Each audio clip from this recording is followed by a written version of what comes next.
Y ahora nos vamos a consolar con la palabra del Señor. Ella es bálsamo. La palabra de Dios suaviza aquellos dolores, aquellas asperezas que a veces hay en nuestra vida. La palabra de Dios la suaviza. Entonces ahora nos consolaremos con la palabra de Dios. Antes de hacer un análisis profundo de este tema, hermanos, que tenemos en esta tarde, vamos a entender que las enfermedades que sufre nuestro cuerpo mientras estamos en la tierra tienen distinta procedencia. Y vamos a comprender primero, las enfermedades pueden ser heredadas de nuestros padres, de nuestros progenitores, a través del ADN genético. También hay otros factores para las enfermedades que padecemos en nuestro cuerpo. Y tienen que ver con la alimentación. Hoy, hermano, conocemos la comida chatarra, que aporta cero beneficio nutriente. Me refiero al pollito, a las papitas fritas, a la mayonesa, a todas esas cosas, hermano, que no aportan ningún nutriente. Entonces, lo que nosotros tenemos que buscar es comer, hermanos, comida sana, comida, hermanos, que nos haga bien, las legumbres. Y la palabra del Señor nos habla a nosotros que Daniel no quiso comer la comida del rey, sino que quiso comer legumbres. Entonces, hermano, la verdura, muy importante. Luego hay un tercer factor, que es, hermano, el medio ambiente donde vivimos, que quiere decir el clima, los cambios bruscos de temperatura. Todo eso, hermano, enferma nuestro cuerpo. Hoy estamos nosotros en medio de una pandemia. Y sabemos, hermano, que todo el mundo está sufriendo sobre esta pandemia. Ahora nosotros, hermanos, como hijos de Dios, verdad que tenemos que ser prudentes. La palabra del Señor nos enseña a ser prudentes. Y podemos entender, hermano, que tenemos que usar el barbijo. Aquí estamos a muy buena distancia de nuestros hermanos, entonces hay que usar el barbijo. Luego, lavarse las manitos varias veces al día. Y luego ponerse alcohol, mantener la distancia social física y usar, hermano, el alcoholcito para nuestras manos. Y también, hermano, vacunarnos.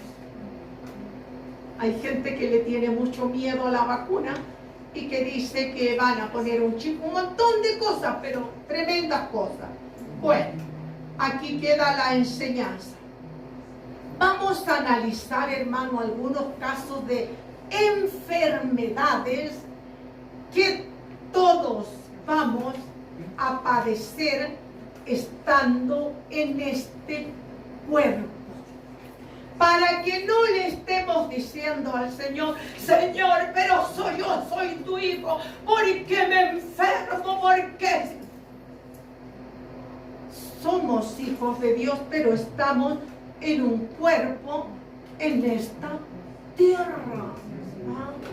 De manera, hermano, que entenderemos a la luz de la palabra del Señor algunas enfermedades y vamos a aprender qué es lo que tenemos que hacer en diferentes casos.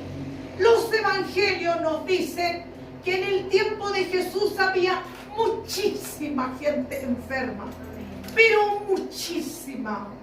De manera que el Señor Jesús sanó ciegos, sanó leprosos, paralíticos, cojos, endemoniados, y también resucitó muertos. Él vino, hermanos, para que la gente pudiera conocer a Dios a través de Jesús. Para eso, hermanos, muchos sanados, muchos restaurados.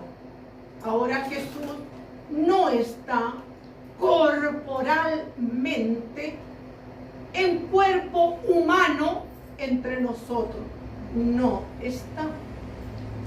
Él vino a sanar, vino a salvar, vino a perdonar y a resucitar también a los muertos.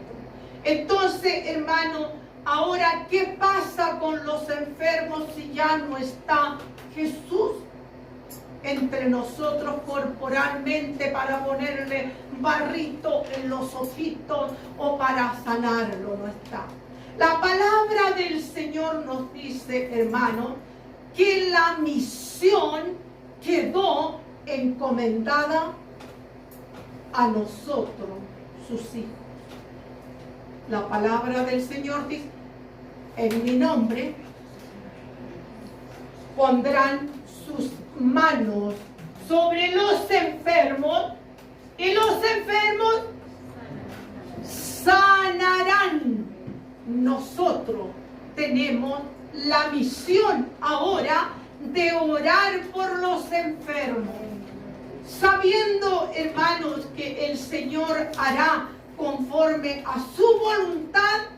Tendremos que orar y decirle: Padre, hágase tu voluntad. Ya hemos orado, ya hemos hecho como dice tu palabra, que pondremos las manos sobre los enfermos, pero ahora, Señor, hágase su voluntad.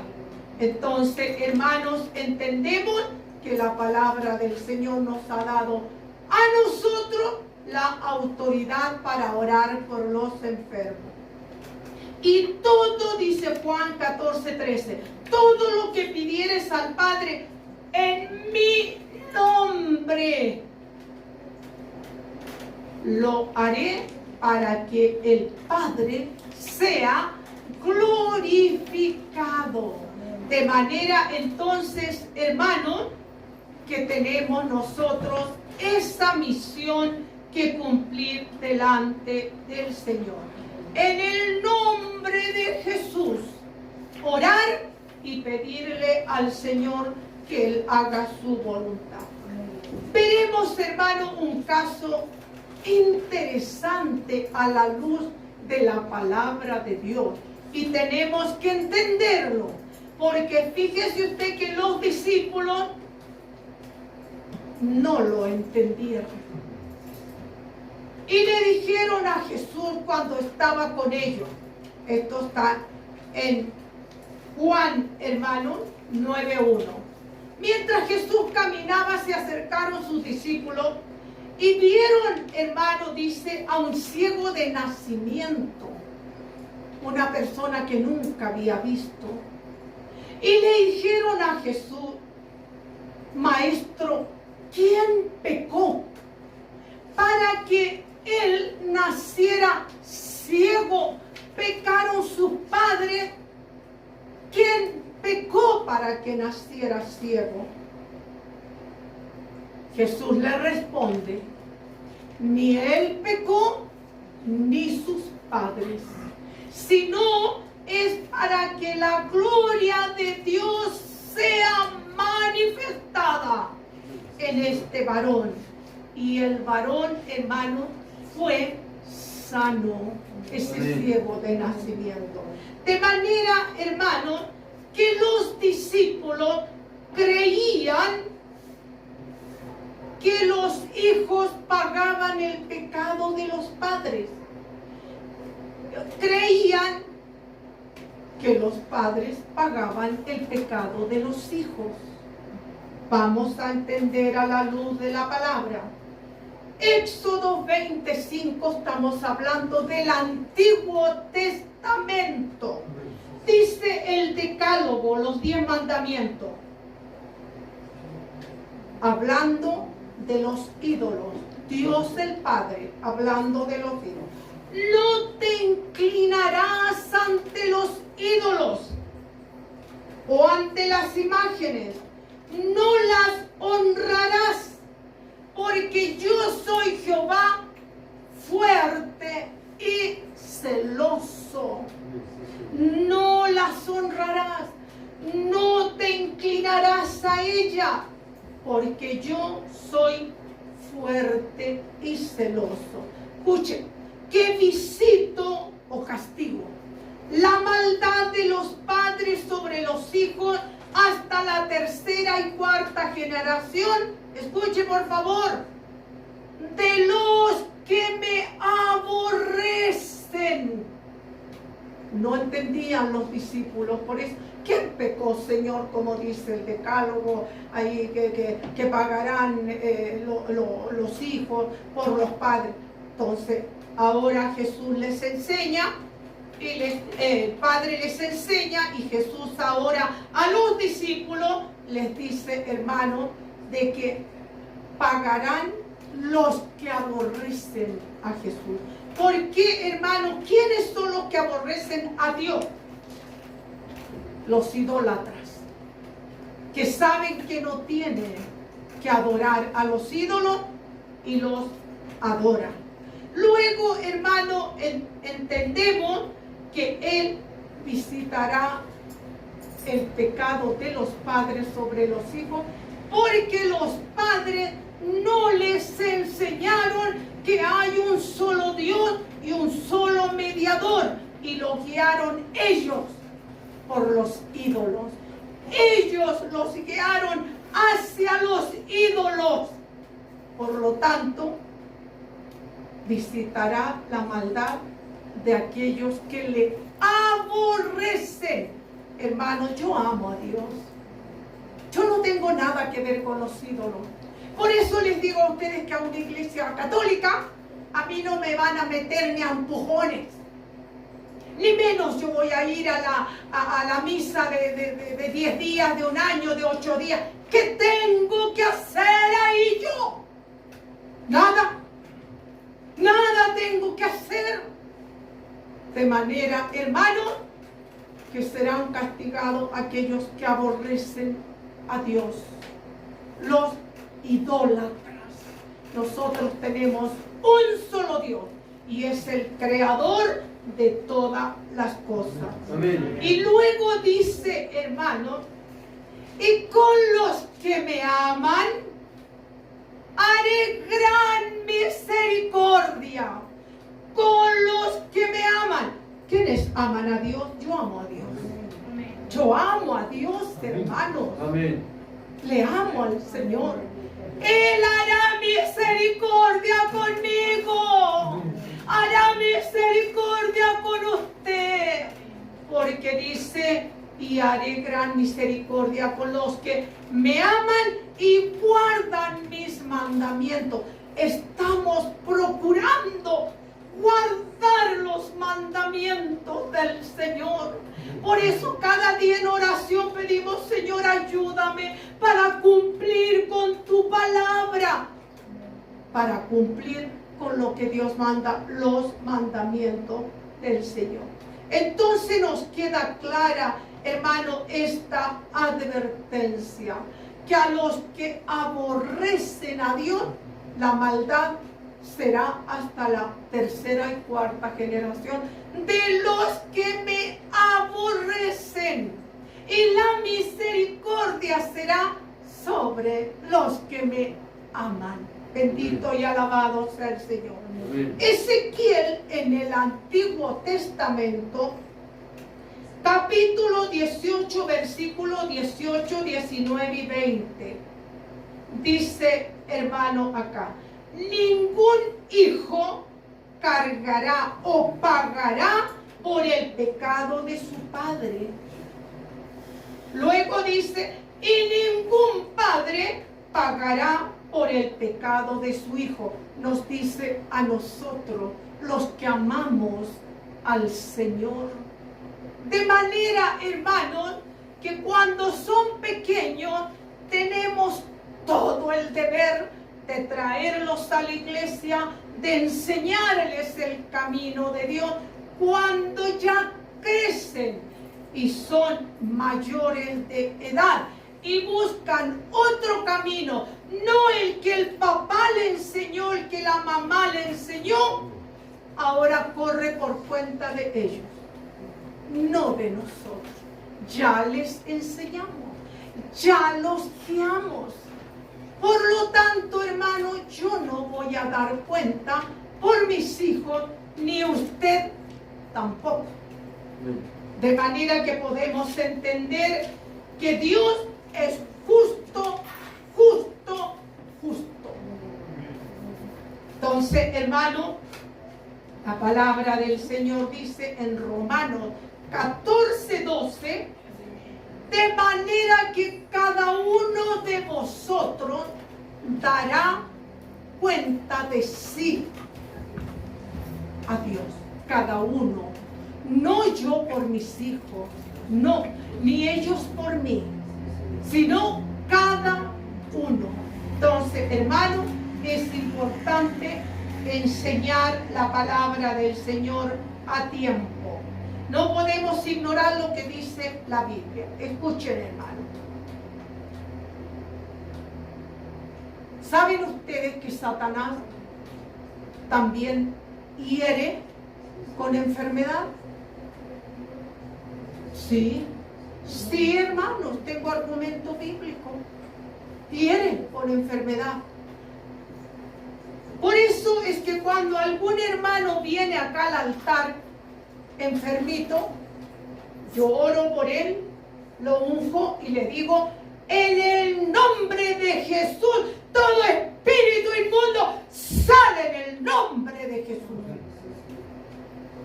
Porque puede ser que el enemigo lo haya herido con esa enfermedad, pero él viene buscando el amor y la misericordia de Dios. Entonces yo reprendo primero al espíritu inmundo de enfermedad, hermano. Echamos fuera demonios, dice, pondrán las manos sobre los enfermos y los enfermos sanarán. Y en el nombre de Jesús echaremos fuera demonios. Hermanos, qué importante es poder entender esto, de manera que cuando yo voy a donde voy a ungir, primero echo fuera demonios. Y luego, Señor, glorifíquese, haga su voluntad, muestre su misericordia, porque para el que cree todo es posible. Con palabra de Dios, pura palabra de Dios. Entonces, hermanos, vamos a ver dos casos interesantes en la palabra de Dios. ¿Cómo? Vemos que Satanás se mete también en los impíos. Y también, hermano, a nosotros nos atormenta con enfermedades. El endemoniado gadareno era un hombre que no conocía a Dios, un impío, no lo conocía. Sin embargo, Satanás se metió en el gadareno, y el gadareno, hermano, fue no un ser humano, sino como un animalito.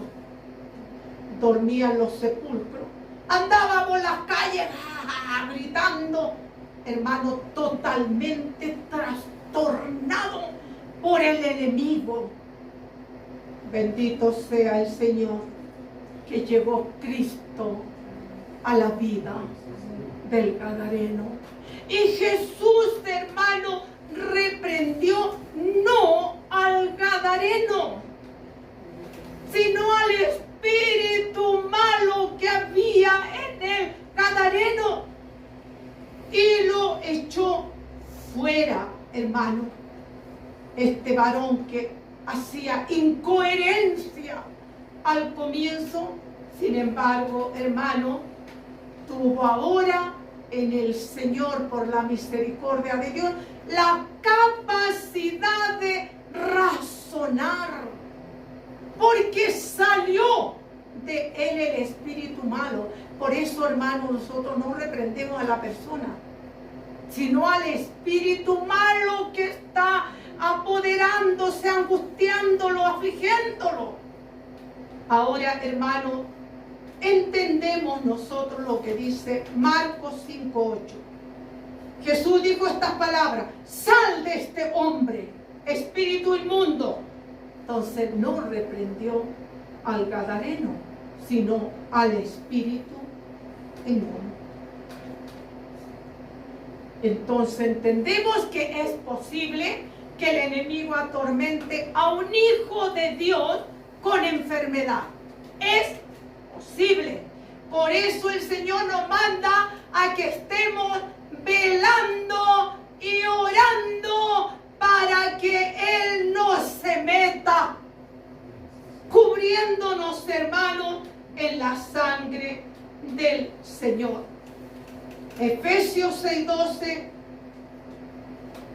nos dice la palabra del Señor, donde nos advierte: porque nosotros los hijos de Dios, usted y yo, no tenemos lucha contra sangre y carne, sino contra potestades, contra huestes de maldad que operan en las regiones celestes.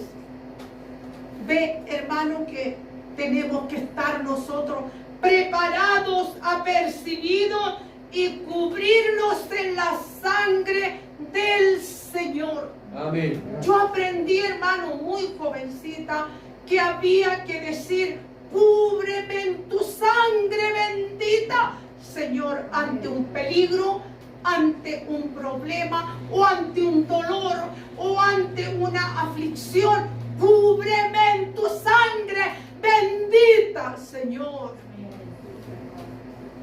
Hay muchos que no tienen, hermano, la costumbre de decirlo.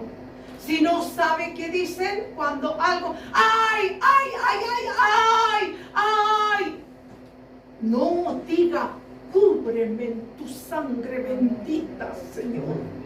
Y verá, hermano, qué maravilla hace el Señor cuando usted clama a la sangre de Cristo. Sangre que fue, hermano, derramada, pero más de 2000 años. Sin embargo, hermano, es efectiva hoy. Será siempre efectiva. Entonces hay que clamar, hermano, la sangre del Señor, porque la lucha que tenemos, hermano, es contra principados, potestades, hermana, que el enemigo maneja. Tenemos luego, hermano, en la palabra del Señor, veremos un caso que usted lo conoce muy bien, muy bien. Y es, hermano, la palabra que tenemos ahora en esta tarde. Y para que la grandeza de las revelaciones no me exaltasen desmedidamente, me fue dado un aguijón en mi carne. Podemos ahora analizar el aguijón que cayó sobre Pablo. La pregunta es: ¿quién le mandó el aguijón a Pablo? ¿Quién se lo mandó, hermano? A ver, contéstenme ustedes. Ustedes contesten. Dios lo permitió. Muy buena tu respuesta. ¿Pero quién se lo mandó? El demonio. ¿Quién? A ver. La palabra del Señor. ¿Cuántos años estamos en el Evangelio? Si alguien les pregunta, ¿qué le van a decir? Satanás. Satanás. Hermano Víctor, Dios te bendiga. Ahí lo dice. Hermano, a veces leemos sin meditar lo que dice. Esto es precioso para que en esta tarde usted pueda entenderlo, y yo también, hermano. La palabra misma del Señor mandó esa enfermedad al apóstol Pablo. Segunda de Corintios capítulo 12, 7 dice: un mensajero de Satanás me abofeteó. Ahora viene lo que él dijo. Y Dios lo permitió. No se lo mandó él, pero sí lo permitió con un propósito puntual. Aquí también en la palabra del Señor lo dice. Entonces, hermano, es necesario llegar para estudiar la palabra del Señor. Un mensajero de Satanás me abofeteó, me mandó esta enfermedad. Y como Dios tiene propósitos para nuestra vida, es que muchas veces lo permite. ¿Qué pasó con Job? ¿Qué pasó con Job? Un mensajero de Satanás le quitó todo. Pero el poderoso Dios lo permitió, porque al final le devolvió 3 veces más de lo que el mensajero de Satanás le quitó. Bendito y alabado sea el Señor. Lo permitió porque tenía propósito con Job, hermano amado. Quería bendecirlo, quería además, porque el enemigo le dijo: pero es que también te ama y te sigue y te sirve porque le has dado muchas riquezas. Ahora Dios lo permite. Quítale todo lo que tiene. No le toques su alma. Quítale. Se lo quitó. Y vemos, hermano, cuál era el propósito del Señor: de bendecir mucho más a Job. Entonces, hermano, vaya analizando, porque yo no quisiera nunca escuchar, hermano, de que, pero ¿por qué si yo soy hija de Dios, yo soy fiel, yo tantos años sirvo? Dios tiene propósitos, dice el apóstol Pablo. 3 veces he rogado al Señor, pienso que no fueron 3 veces, muchas veces, que me quite lo que Satanás me ha bofeteado, que me lo quite. Y me dijo: bástate de mi gracia, o bástete mi gracia, confórmate con mi gracia. Ahora, hermano, el propósito de Dios, ¿cuál era? Al permitir, no mandarle, al permitir aquello, hermano, lo que quiero decirle en esta tarde es que el apóstol Pablo soportó calladamente esta enfermedad hasta su muerte, para que nosotros podamos ver. Si al apóstol Pablo el Señor permitió esa enfermedad, que muchos teólogos, hermanos, se han atrevido a decir: era sus ojos, era su oído, era esto, era el otro. No, yo no les voy a decir qué enfermedad era, porque yo debo sujetarme a la información que entrega la palabra de Dios. Amén. No conjeturar e inventarme. No.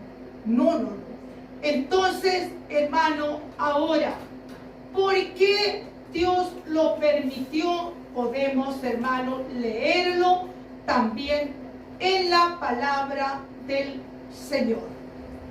Dice acá: y para que la grandeza de las revelaciones no me exaltase desmedidamente.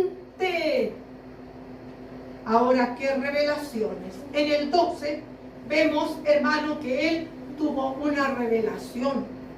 Subió al tercer cielo.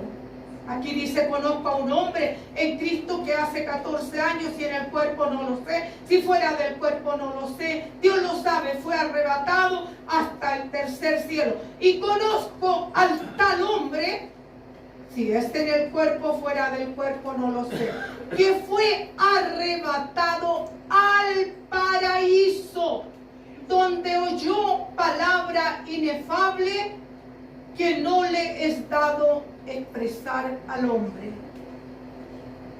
De manera, hermano, que para que él con las revelaciones, porque dice acá,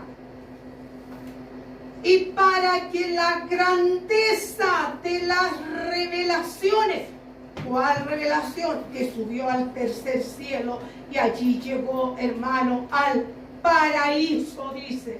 Pero para que no me exalte demasiado y más de lo que me corresponde, vino el aguijón en la carne.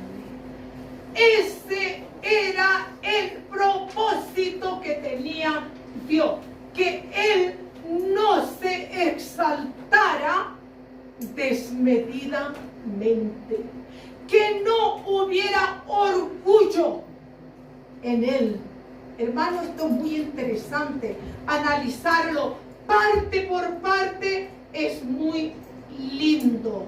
Ahora entendemos, hermano, que la respuesta está acá en el 12:7. Para que no me exalte, me dio revelaciones como a nadie. Me llevó al tercer cielo el Señor. Allí escuché cosas maravillosas que no puedo ni siquiera expresarles a ustedes lo que escuché allá.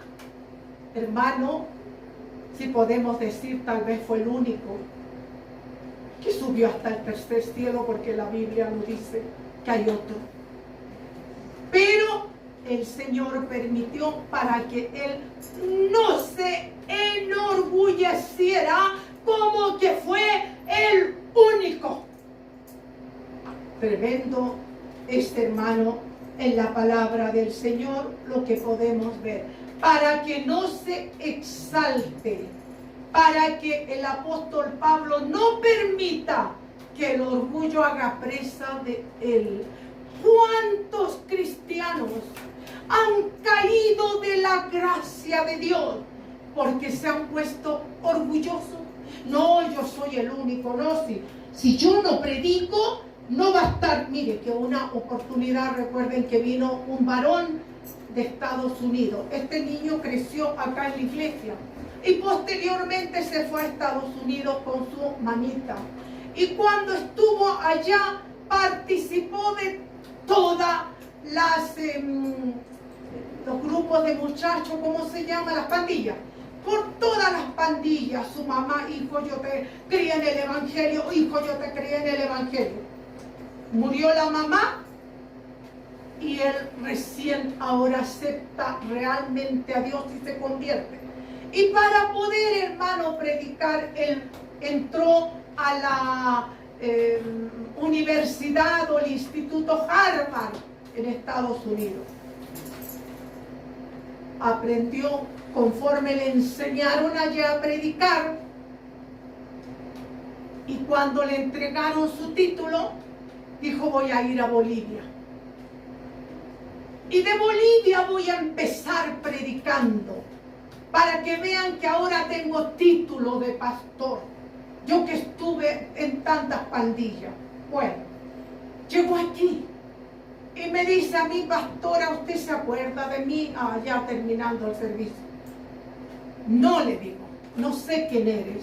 No, pues yo soy el hijo de tal hermana, y pastora sabe que ahora soy cristiano de verdad y me he titulado de pastor y quisiera que me deje predicar el domingo.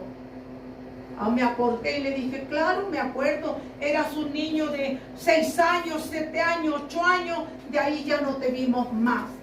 Entonces viene y me dice, y yo le digo: ya, te voy a dar la oportunidad para que prediques.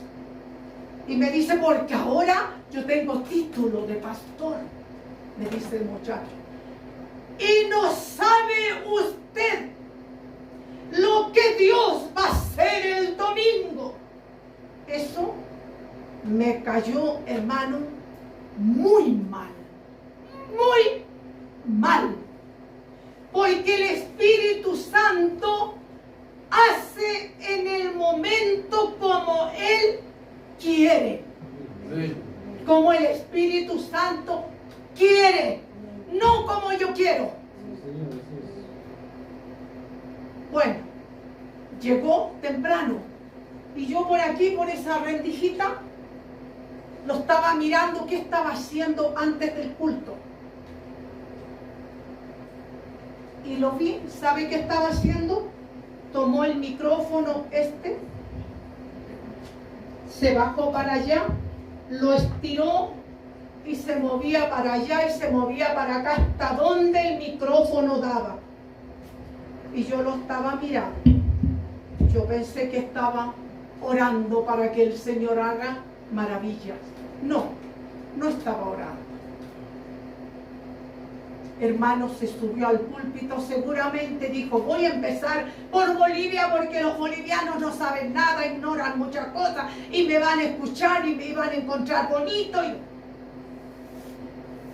Es que él no sabe que esta iglesia tiene una bendición muy grande, que hay gente muy humilde y que donde hay humildad está el Espíritu del Señor. No en él donde hay soberbia.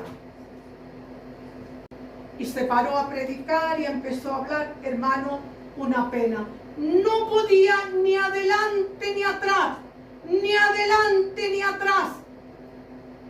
Y la reunión estuvo tan fría porque él no halló cómo explicar, cómo hablar, hermano, y cómo ponerse al agrado de los hermanos.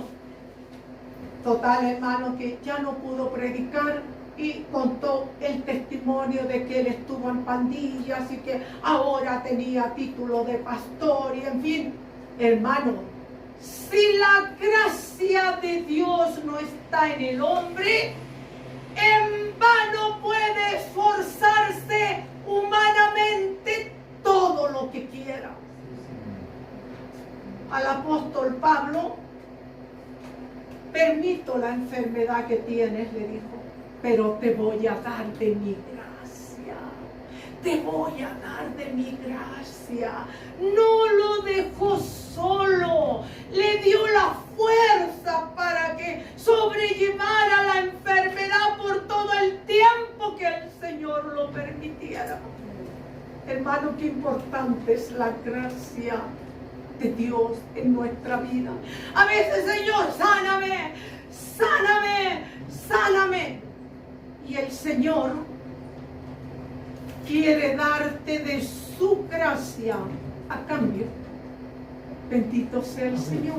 Entonces, hermano, podemos entender nosotros que dice acá 2 de Corintios 12:3, para que a través de las revelaciones que me dio el Señor a mí, yo no me exaltase desmedidamente. Qué tremendo, hermano. Que no entrara el orgullo a él. Entonces Dios lo consoló diciéndole, bástate de mi gracia, porque mi poder se perfeccionará en ti. Mi poder se perfeccionará en ti, Pablo, a través de tus debilidades. Bendito sea el Señor.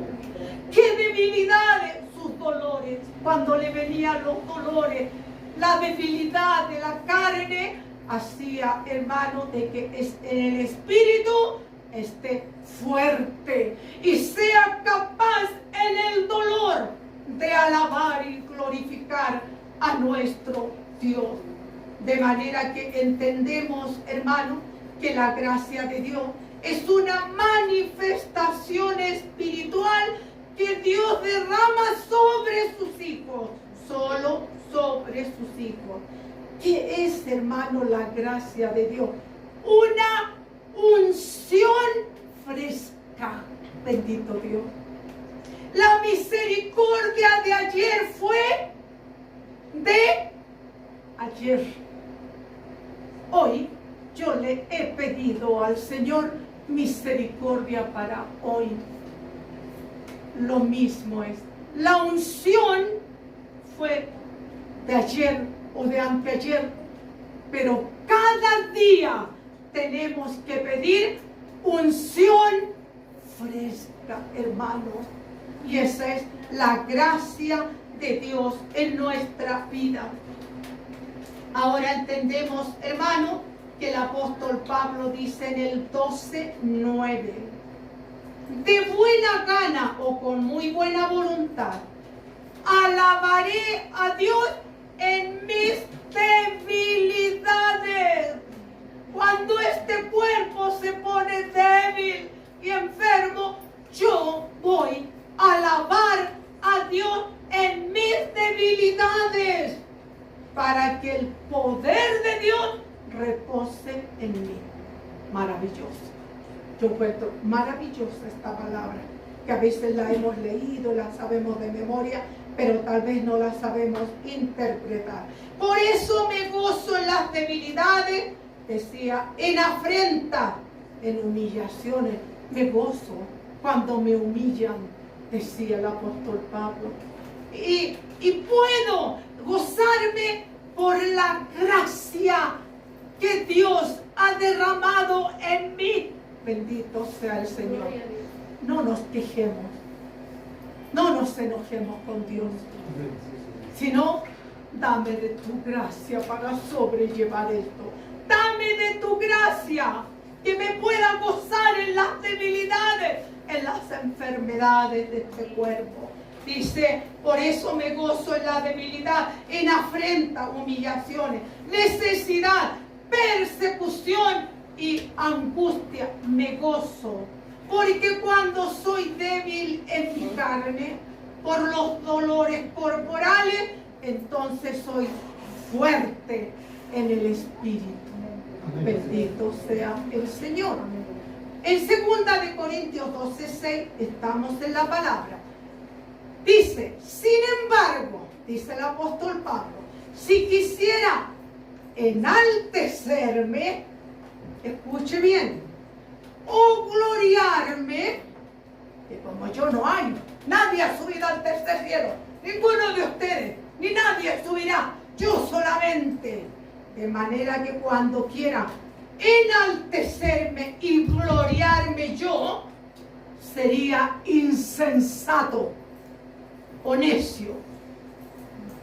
Aunque diría la verdad respecto a todo lo que he hecho en la obra de Dios, pero lo dejo así, porque no me conviene gloriarme. No me conviene enorgullecerme. Hermano, a ti tampoco te conviene. A mí tampoco me conviene. No. ¿Sabe por qué? Porque nos estaríamos enorgulleciendo con lo que no es nuestro. Es de Dios. Y Dios nos quitaría y nos deja sin la gracia de Dios. En una oportunidad en Chile, escuché predicar a un predicador, no a un pastor, a un predicador.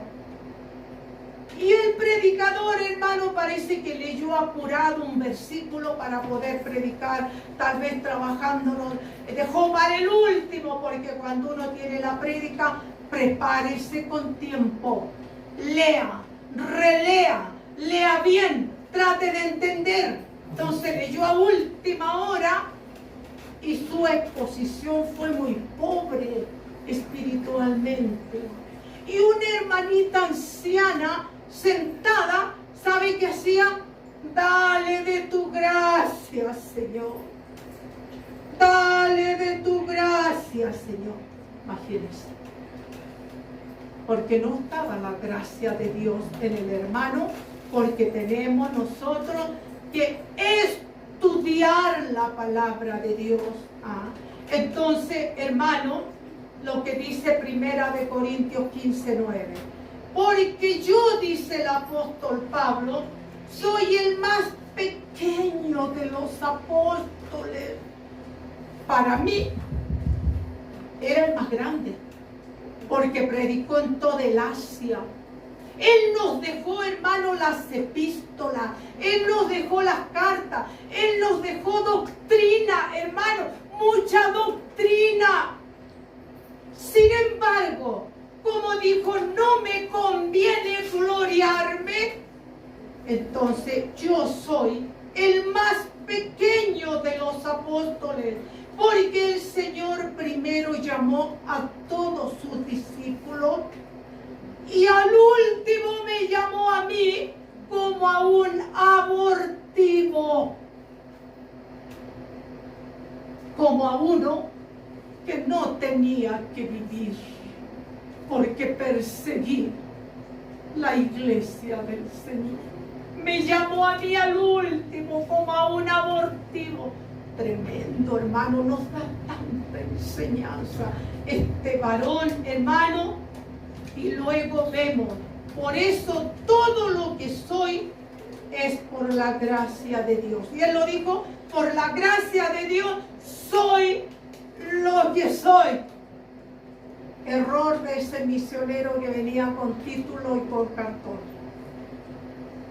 No es el cartón, es la gracia de Dios. Amén. Entonces, hermano, aunque dice, he trabajado más que todos los discípulos, pero no yo, sino la gracia de Dios en mí. Amén. Qué bonito, hermano. Qué maravilloso es analizar la palabra de Dios. Luego añade en Efesios 3:8, a mí que soy el más pequeño de todos los santos, me fue dada la bendición. Claro, es una bendición. El predicar es una bendición. Me fue dada la bendición de anunciar a Cristo a los gentiles, a nosotros los que no somos judíos, gentiles convertidos, de anunciar, dice, a Cristo a los gentiles. Entonces, hermano, a Israel dice también. Lo que nos queda a nosotros, hermano, no ser orgullosos. Si Dios le empieza a bendecir, hermano, y lo llena de su gracia y de su poder, y usted vive con una dolencia, el propósito de Dios es grande en su vida. Amén. Entonces, hermano, nosotros no podemos ser orgullosos con lo de Dios, ni tampoco con lo nuestro. El apóstol Pablo decía, aunque si yo me enorgullezco, no miento, porque he trabajado más que todos los discípulos y los apóstoles.